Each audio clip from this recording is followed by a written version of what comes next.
Well, ever since I started playing video games, I always felt like I had a pretty good sense for the things that I liked and the things that I didn't like in video games. I've always felt like it was as simple as enjoying a game or not enjoying a game. But for some reason, during this past generation, there's been a huge emphasis on how games score and reviews, with the biggest emphasis being on Metacritic. And just in case you're unfamiliar with how Metacritic works, it's basically a website where a ton of different publications give their own personal scores and reviews for just about any source of entertainment we consume, whether it's games, movies, TV, or music.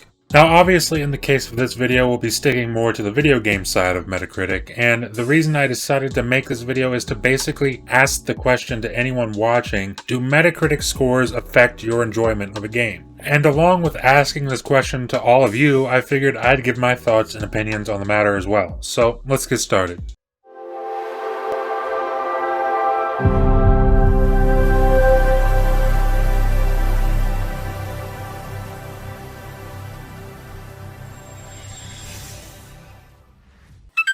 And first off, I want to say that I've had the idea for this video for a while now, but with the recent release of the Medium on Xbox Series consoles and PC, seeing a multitude of different ratings from various outlets, I figured now would be the best time to get this video made. And for me personally, I just think it's kind of goofy to put so much weight into how a game scores amongst the general public of reviewers. And that's not to say that I don't think we need reviewers, I just think that people should make up their own minds on how they feel about a game. For example, like I said at the beginning of the video, my whole life I just got the games that I thought I'd enjoy, and if I didn't enjoy them, then I would just sell them and move on to the next game. Like, think back to some of the games from your childhood. I mean, for me personally, it was games like Ape Escape or Evil Zone on PS1, and then games like Need for Speed Underground and Underground 2 on PS2 and Xbox. And then around 2003 I got into Halo and it absolutely consumed my life. But my point is that I didn't care what any of these games were rated. I think I mentioned in one of my videos a few months ago that one of my most played games from this past generation was Dying Light. I absolutely love that game, and it wasn't until this past year when I was looking something up about the game that I found out that it was only rated at like a 75 on Metacritic. But that never stopped me from going back and continuing to enjoy it. And the same can be said for Days Gone. That game was an absolute blast from start to finish for me personally, and it had an amazing story, yet it was rated like a 71 on Metacritic. And this is the part that I really want to address in this video, and it's the reason why I think we're seeing a lot of emphasis being put on ratings. And I don't even think that it's because we really care. I think it's just that a lot of people want to use it as fuel for these silly console wars. Like, the perfect example is recently with the release of the Medium. You had PlayStation fanboys poking fun at Xbox because the Medium's only a 72 Metacritic. And I just can't wrap my head around this kind of stupidity.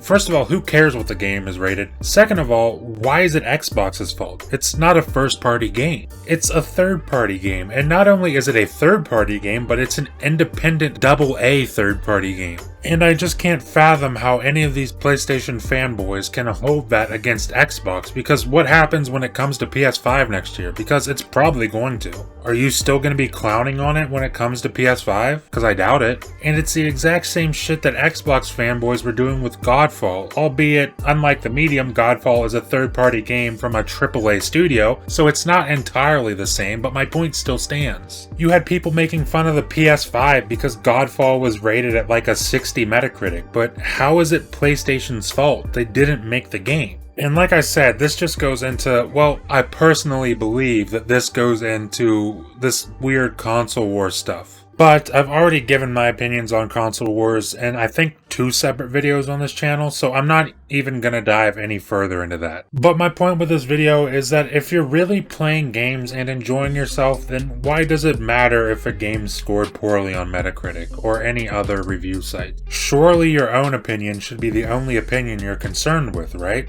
And a final thing before I wrap this video up, I also find it weird that a 72 Metacritic score is considered bad. I mean, it's on a scale of 1 to 100. 72 isn't bad by any means. If anything, it's a little average. People have this weird expectation that everything needs to be a 90 or above to be considered worth playing. But in reality, there's very few games that hit that 90 or above mark on Metacritic, and some of those games I couldn't care less about. Just like there's games that are below or even way below the 90 or above mark that I absolutely adore. But that's really my thoughts on Metacritic scores. Like I said, they just don't matter to me, and I mean, it's cool that it's there for people who do care about it, and it's cool that it's there for the devs to get some sense of accomplishment when they get a high score, but it just doesn't matter to me. But the real point of this video is to ask you guys what you think. I mean, do you put value into Metacritic scores, or scores in general for that matter? And if so, can you tell me why? And I'm definitely not going to judge you or make fun of you. I would just genuinely like to know what your thoughts and opinions on the matter are. So leave a comment and let me know what you're thinking. Leave a like if you liked the video, and please subscribe if you would be so kind. Thank you for watching, and I'll see you in the next video.